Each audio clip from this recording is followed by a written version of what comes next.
Hello and welcome to Glastonbury. Hello, thank you. Glad to be here. Tell me who you are. I'm Meghan Rice. I'm from Boston, Massachusetts, USA, but I now live in Hertfordshire in England. So how do you come to be so focused on Sheila Gig? Sheila Gig.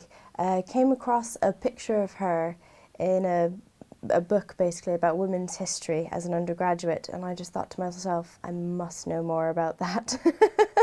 And so I did. I did my undergraduate dissertation on Sheila Gigs, and it's been a lifelong obsession thereafter.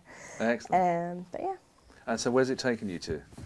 Oh goodness, all over the place, mainly Ireland. The highest concentration of Sheilas is in Ireland. But yeah, just around gigging.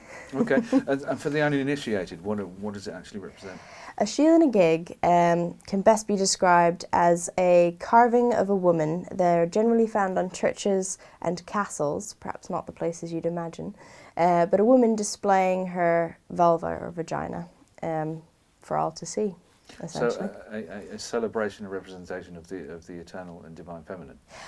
Perhaps that's one theory on what they are and why they exist. Their history is very hazy. We don't actually know why they were carved because, sadly, no one wrote it down to tell us.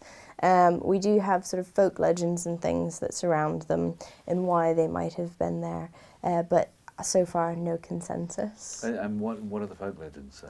Oh goodness, there are some that say that it's a token to avert the evil eye. There are some that say she actually represents a class of women in rural Ireland who was basically hired in or given money to come and get rid of evil spirits in your house by displaying herself. There are theories that it's a representation of the sin of lust. But there are lots of different theories. That sounds a bit like kind of Catholic overtones there, but some of them, but most of them are found on Catholic churches. That's interesting, isn't it? Yes, very. But of course, you've got the usurpation of pagan sites by the Catholic and indeed the wider Christian Church, anyway. So perhaps there's a correlation there.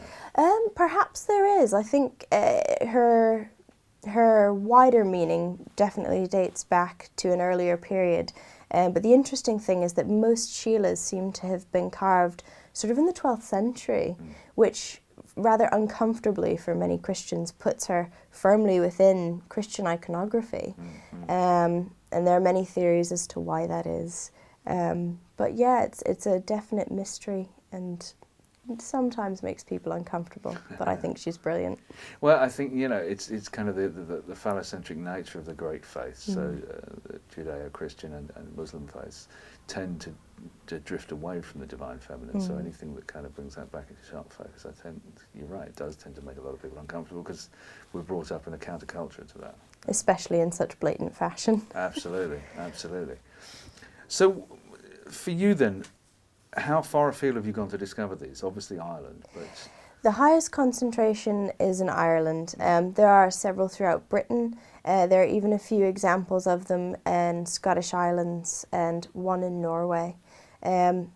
Thankfully for me, I live right in the middle of all of it, so it's easy to sort of come back and forth. But I suppose I did come from the States to research them and to learn more about them.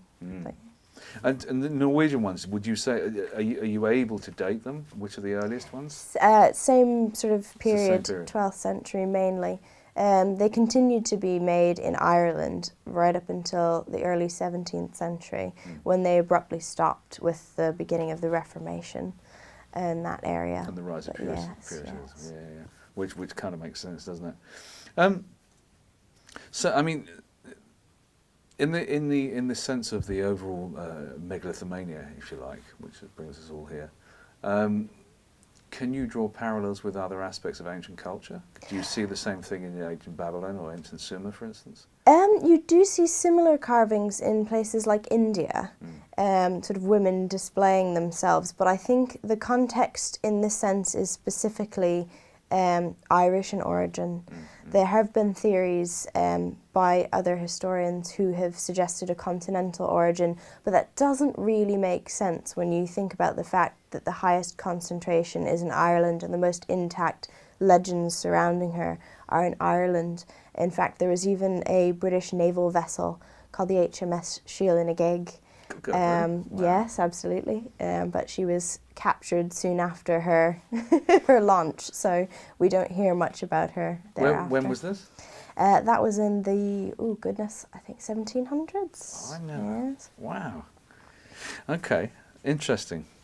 So, taking the slightly wider view of ancient cultures and ancient civilization, from which obviously this is a part, can you perhaps draw parallels with Earth energies and how this perhaps can be measured? And by that I mean, obviously, as you say, that we've got a concentration in Ireland and Norway. And perhaps there's an allusion to the Indian culture and the Indian subcontinent. But is there room to consider it as a spread of a global culture from those areas and outwards? I don't think so. I think this particular figure relates specifically to Irish Celtic myth and culture, which of course I'll explain more about in my talk. Don't want to give too much away. Yes, no, looking forward to that hugely. And of course there are those that would suggest that the Awa, the Atlantis, has one foot at least in ancient Irish culture. Yes, there are some who would definitely say that. I think Síle na gig derives mainly from the idea of sovereignty and the idea of ruling clans and things in that area. Okay.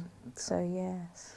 So, of course, the power of the divine feminine, but also the power of the feminine in early cultures within the British Isles, particularly I'm thinking of midwifery, for instance, which was arguably stamped out by the Christian Church because it represented a threat to the power base. Do you suppose that has a component element?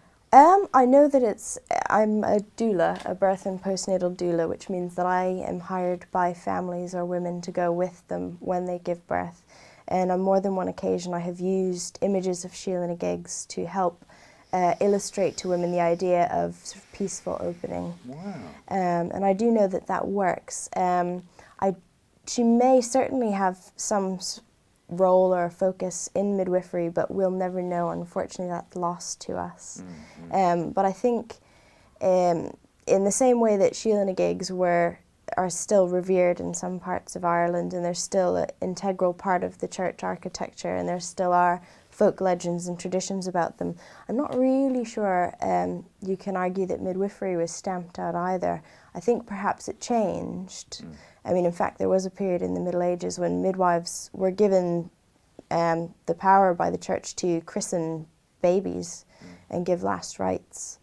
So I think there wasn't quite as much of a struggle as traditionally believed. That's interesting.